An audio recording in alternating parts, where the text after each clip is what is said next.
this is because I work with stupid idiots who talk me into doing this. I guess it makes me a stupid idiot because I'm out here doing it.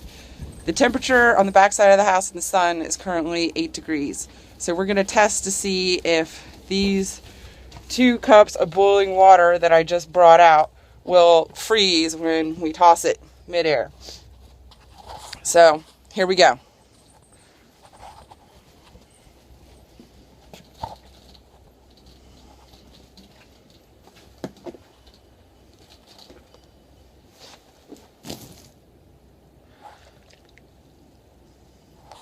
Well, kind of looked like it did. Let's do one more just to be sure.